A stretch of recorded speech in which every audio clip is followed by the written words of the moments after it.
Hi, everyone, and welcome to our Ask a Music Therapist session of Levine's virtual open house. We're so excited to have you joining us today. My name is Leanne Belasco, and I'm the Director of Music Therapy at Levine.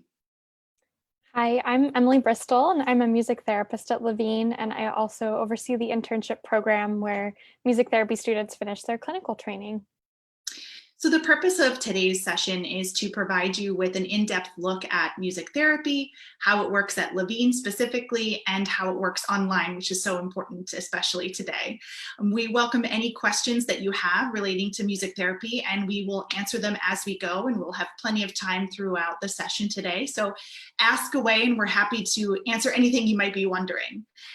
To get started, though, we'll talk about some of the questions that we're frequently asked as music therapists. And the first question that we are almost always asked is, what is music therapy?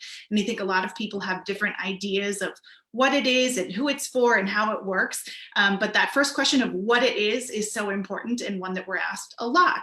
So music therapy is essentially the use of music interventions to help our clients and our students achieve goals and grow in areas of need that are not necessarily music focused.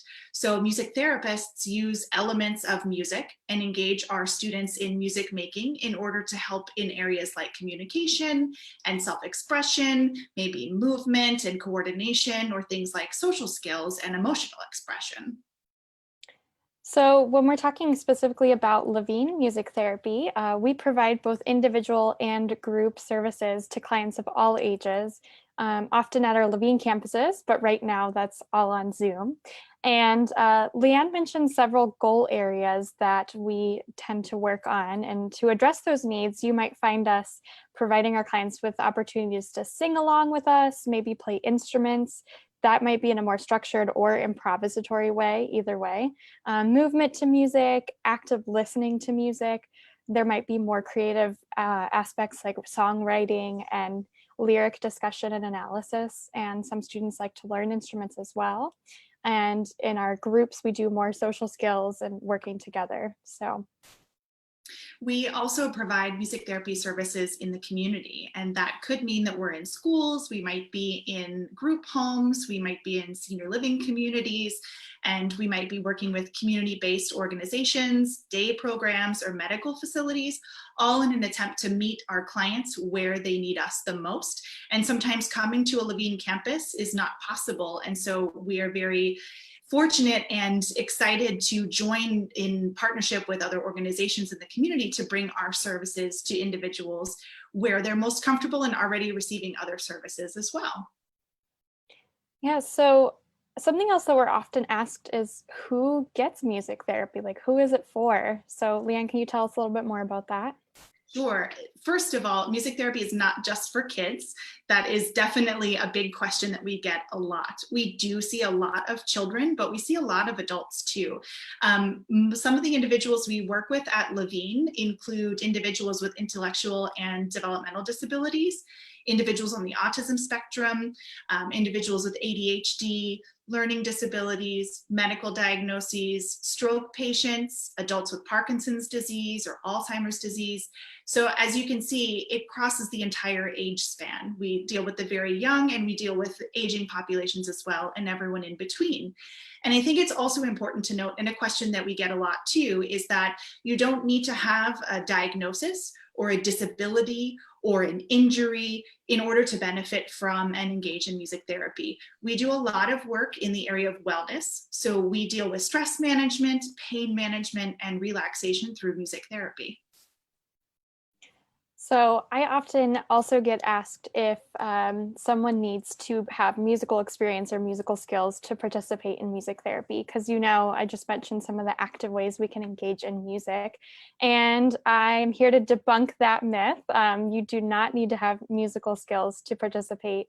As therapists, we try to set up the space, whether that's virtual or in person, and the interventions in a way that our clients can comfortably interact, whether that means we're providing an instrument that most people could pick up and play right away. We might adapt more traditional instruments or instruments that might be more complex to just start playing. We might adjust the structure of how we're teaching or what information we're providing. So someone's ability to hold a tune or keep a beat is not a prerequisite for music therapy, even though a lot of people think it might be. So now that we have, and don't forget to keep asking questions in the comment box, we will address those as we get them.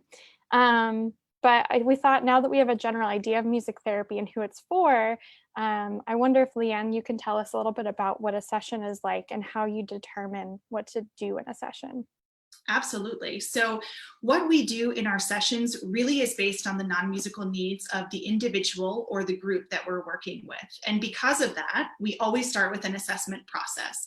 And that way we can gather extensive intake information so that we can plan a thorough assessment session to first meet someone, where we really take a look at how an individual responds to music interventions, what his or her areas of strength and areas of need might be, and what music is most meaningful and motivating for our students.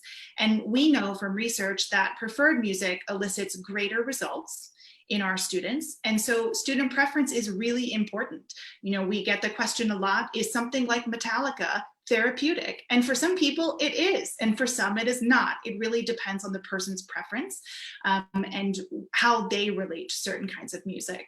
And from there, once we go through the assessment process, we make recommendations based on what we see about how we can work in the field of music therapy, whether that's better suited in an individual session or maybe an adapted lesson type situation or in a group based on the needs of the student.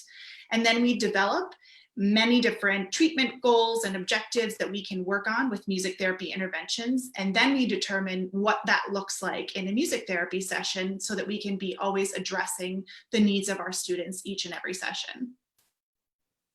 So you might be wondering what a music therapy intervention is, and there's quite a lot of range. And even though a big part of what we do is individualizing and being really specific about the work we do and the interventions that we bring in, I wanted to give a few examples of some more general intervention areas. Ooh, sorry, and how we might use those to benefit some of those goal areas that Leanne was talking about. So even though, like I said, no one's required to be a professional singer or even hold a tune in order to engage in music therapy, you'll often find that we do a lot of singing together. And so some students might have speech or communication needs, and they might benefit from opportunities to fill in words or sing along to the lyrics.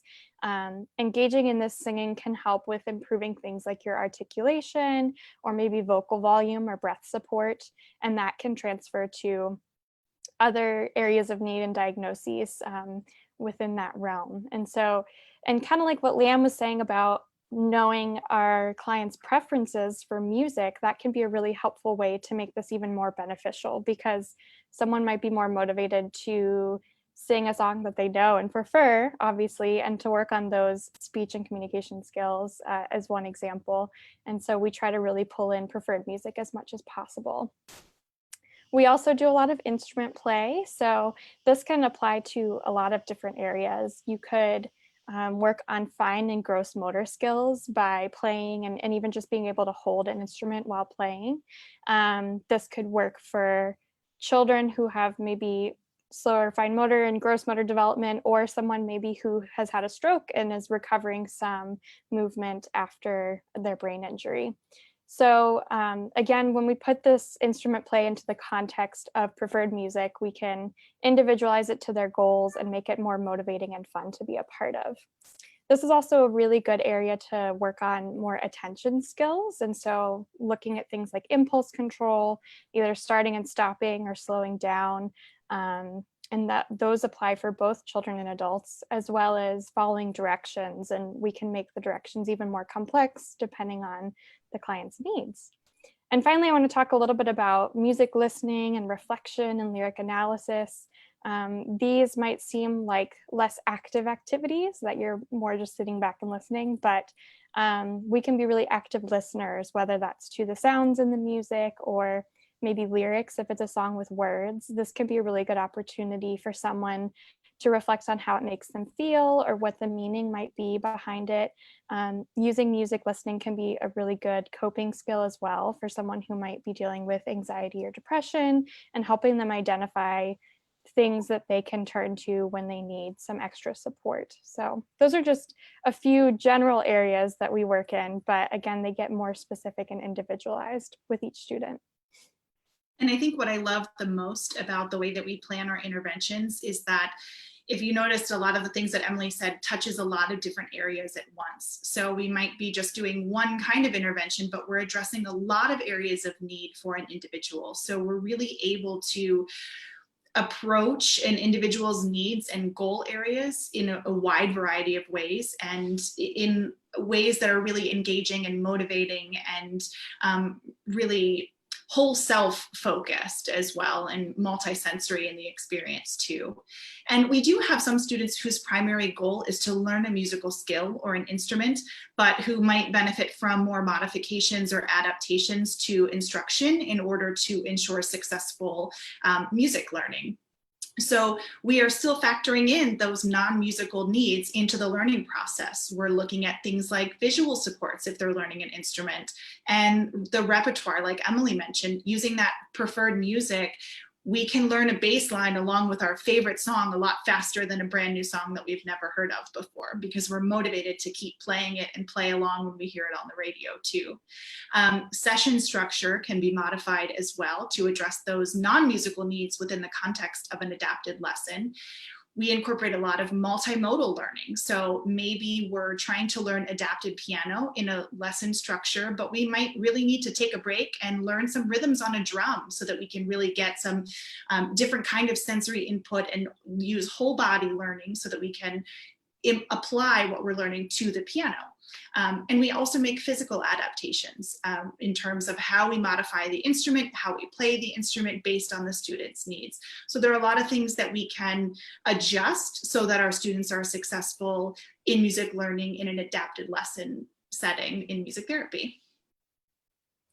So in terms of those interventions I talked about, sometimes we can carry a lot of those over to the group setting, and they work really well there.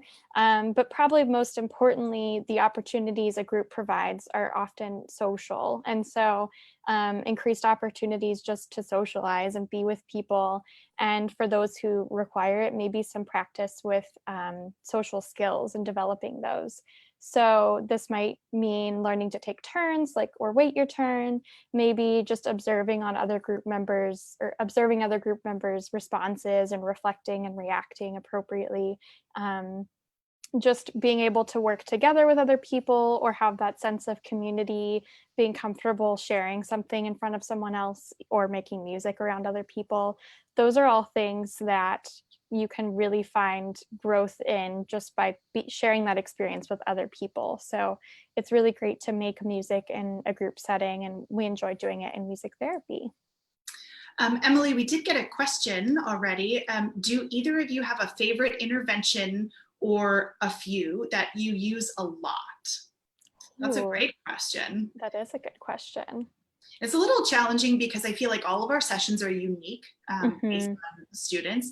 I personally really love playing instruments together with students, whether it is in a structured song or whether it is with improvisation. So as the therapist, I might be playing a chord progression on a guitar or a piano and supporting the client who is improvising on a xylophone or on a different kind of instrument, or we're both playing the piano together.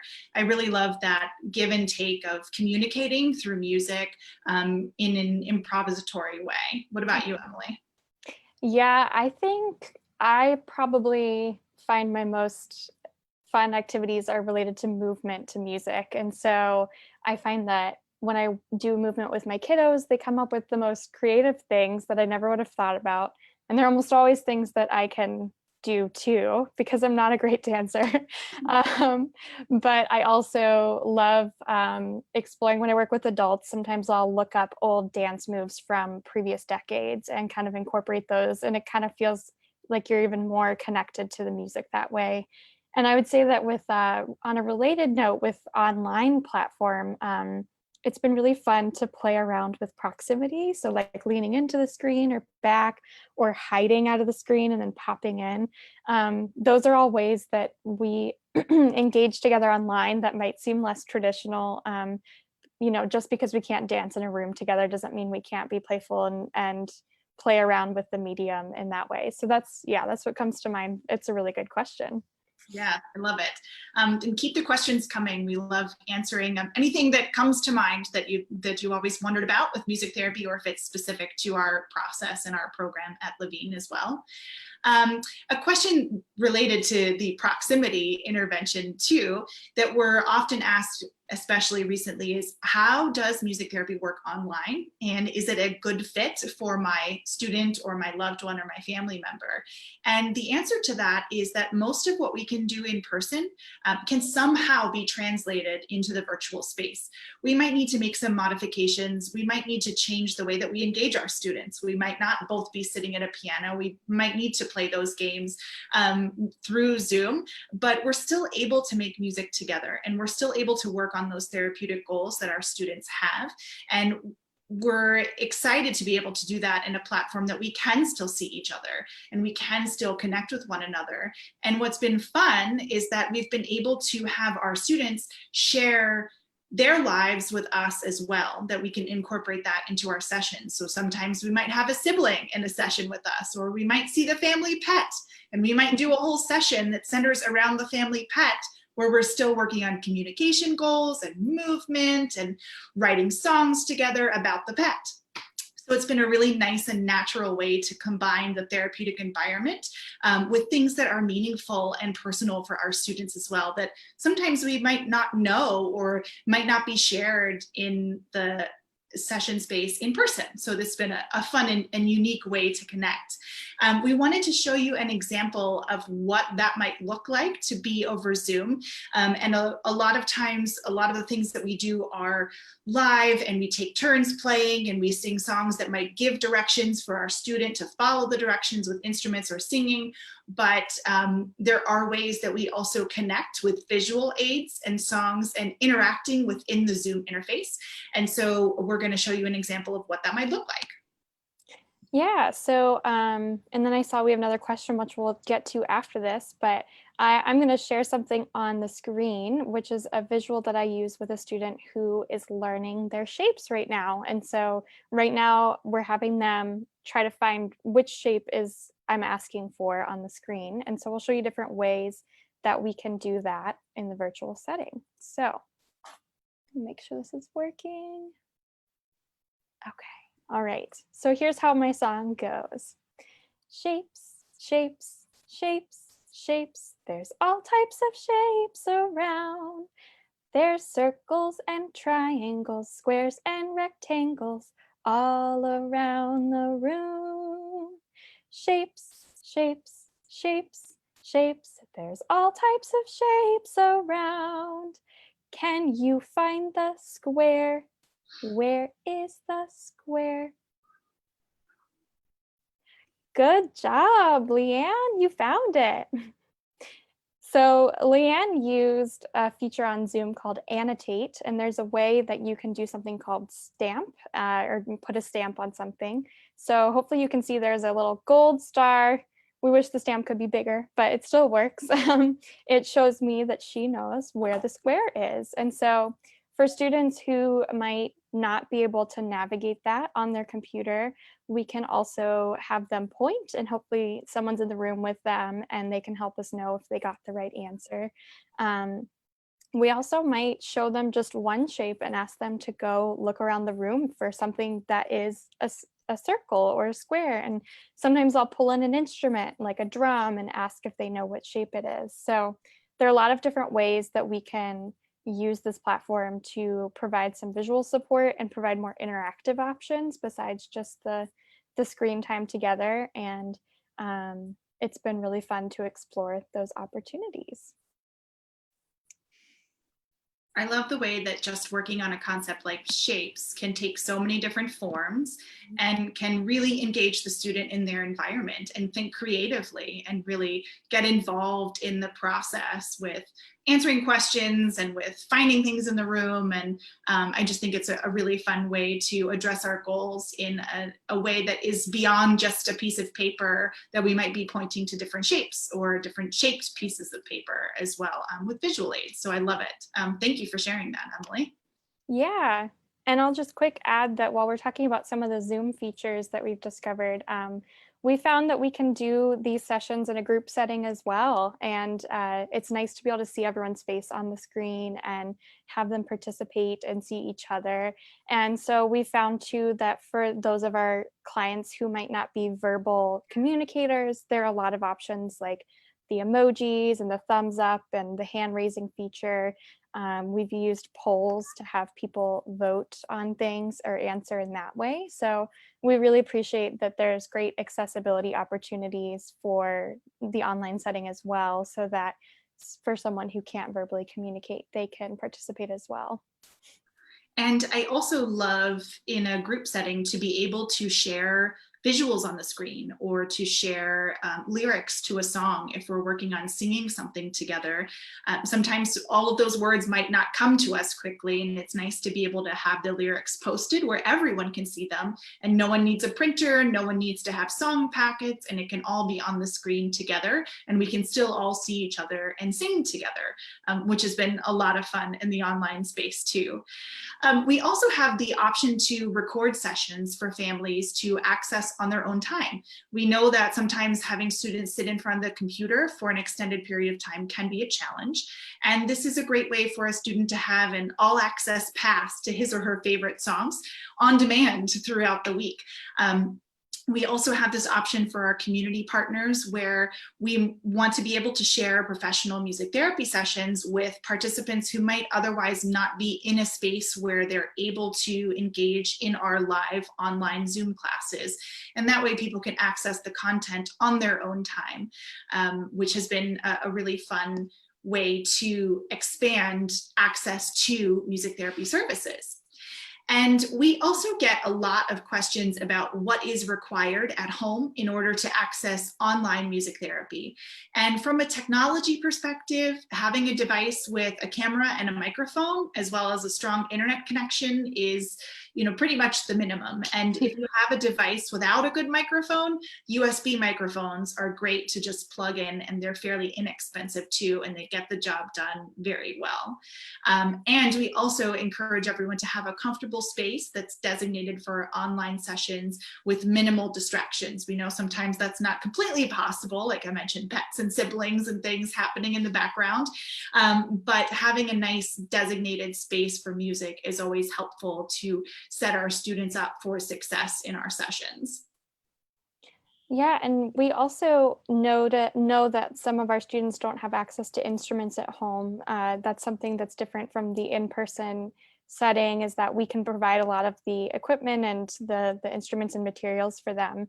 And so what we try to do is help our families find ways to create their own instruments using things at home. So it's been really fun. It can be an activity you do together in the session, or it could be fun for the family to do as a group, and finding what household things make sounds, like what can you tap together or what can you put in a container and shake around, and how is rice different from coins. And so it's really fun to still engage in music even if you don't have access to all of the things that you normally do in a music therapy session. So if you are interested in music therapy online, but are concerned that you might not have the same instrument selection at home as we might in our campus spaces at Levine, don't be worried about that, because we are extremely flexible and work around and with what our families have access to. And even we as therapists don't have every single instrument that we have at our disposal on campuses. And so we're having a great time being creative too, and using what we have to make the experience a rich experience for everyone online, which has been a lot of fun. And I also love the availability of electronic music and the way that we can interact together to make different apps and different websites have quick ways to click buttons to make different electronic instruments play together, and we can make patterns and layer things together and loop things together and have an original creation in 10 minutes. And it's a lot of fun to really get creative in that sense. We did have another question come through, which is, what training do you have as a music therapist? That is a great question, because there are a lot of musicians and a lot of individuals who do really amazing work with music as a therapeutic mechanism or as a way to engage with people. But we as music therapists have pretty specific education and training requirements that go into our professional development to become a music therapist. And that starts with our education in either undergrad or graduate levels, where we're studying everything from all of our musicianship classes to music therapy foundations and philosophies, to all sorts of physiological, psychological, social, emotional, anatomy and physiology, all sorts of classes that allow us to gain information and really understand how the mind and body are connected and how the human brain works. We might take classes in neurology, and then we have all of our clinical work. And Emily, do you want to talk about the clinical work, since you oversee our internship program? Yeah, so once a student completes their training at a university where they also get a lot of clinical experience, they apply for a clinical internship where they get a really full-time opportunity to be a music therapist and learn the ropes basically. And that is the requirement needed to complete all the training before taking a board certification exam. And so when you meet a music therapist, they'll have something called MTBC behind their name, which means Music Therapist Board Certified. And in addition to all the training and education you receive during school and in the internship, we are expected to continue taking education courses online and at conferences and things in order to continue being certified and staying up to date with the research and what's happening in the field so that we can provide the best services to our clients. So it's an ongoing process. We're always learning, but just like when we shifted to online sessions, I think we learned that there's never a dull moment, and you're always going to be adapting to the needs of your clients and what's happening in the world. So it's a really fulfilling experience, and we love doing what we do. And I guess a follow-up question to that, and pivoting into the online world, has there been something that has been most surprising for you as a music therapist, seeing something in your students online that has been a surprise? I think it doesn't always work this way, but sometimes I have students who maybe it's tough for them to sit still or stay and attend to what we're doing. And sometimes I find that in the online setting, it's a lot more accessible for them, maybe because the focus is in one place on a screen, and they're a little bit more able to attend to that. So it's pretty interesting to see the way they respond compared to the in-person sessions. And I also just really enjoy the excitement a lot of my clients get in sharing their home, or just saying, I want to show you something. I want to show you my favorite this or that, or, look at this cool thing. So it's been fun to kind of learn a new side of our students that we might not necessarily get to learn in our typical session environment. Absolutely. I love that. And I also love the opportunity for our families to be so involved in sessions, because a lot of times, in order to navigate the technology and things, we do have family members in the room participating in sessions. And we know that's not always possible when we're in person on campus. And so it's been a nice way to share the work that we're doing with families and have them actively involved in the process, so that there are more opportunities to naturally learn how to use music and how your child responds to music in the moment in a music therapy session, so that that information can be carried across the week until our next session together. And I think that's been really powerful to see as well, to see those aha moments with families, seeing how the connection of music to non-music goals is really being made. So that's been a lot of fun as well. And I think that related a little bit to this is, should I wait to have an assessment until campuses are open again, or should we try it online? And I think that our general thought on that is, let's try it online, because we have seen positive results online. We are able to gain a lot of information through a virtual session. And that way we can see how a student responds to music. And we know that there are different factors at play online, but we are happy to give it a try online and see what we can do and see how excited we can get together to play music in the online space and to provide a structured, therapeutic, meaningful experience for your student or your family member, while there is still so much uncertainty in our schedules and other things that are going on. It's a nice time to set aside for a little bit of structure, support, and an outlet to express yourself in music. There is a question, how long are music therapy sessions at Levine? That's a great question. Our sessions range from 30 minutes to 45 minutes. Sometimes we also will have hour-long sessions depending on the student and what they're working on. Our group classes are typically 45 minutes to an hour, depending on what the content is. And so that tends to be the general rule. And all of that kind of information in terms of our classes and how much tuition is and what classes are being offered, that can all be found on our website.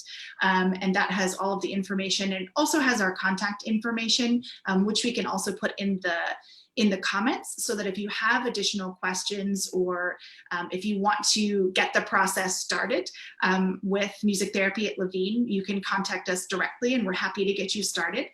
Just so that you know, we have an online intake form that is really quick to fill out, that we can get a sense of your family member who might be interested in music therapy sessions, so that we can get the process started to scheduling an online assessment. And we have done them online, so we know the ropes, and we are excited to welcome more families to Levine in the fall. We're really excited for a creative and online music making semester and school year, and time together online. Emily, are there things that we're missing that we should cover, do you think?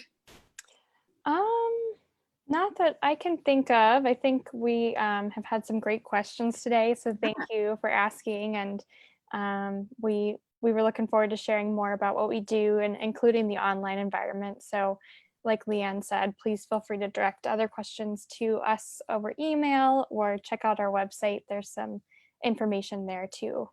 Mm-hmm. And one thing that I did think of is that, especially with us all being at home and being in the online space, we are happy to do partner sessions, perhaps with a sibling, to make that musical bond between siblings, or have family music groups. We are thinking very creatively of how we can make music together. And if you have multiple children that would benefit from time together making music, so that we can have peer models and to really give them a space to connect through music. We love doing that. So if you don't see it listed on the website and you think it can happen, let us know, and we'll see what we can do to create something that can best serve your family members. All right. Well, it looks like we don't have any more questions for today, but we just wanted to thank you all for joining us. This has been a nice afternoon together. And if you have more questions, please leave them in the comments or email us, and we will be happy to answer them.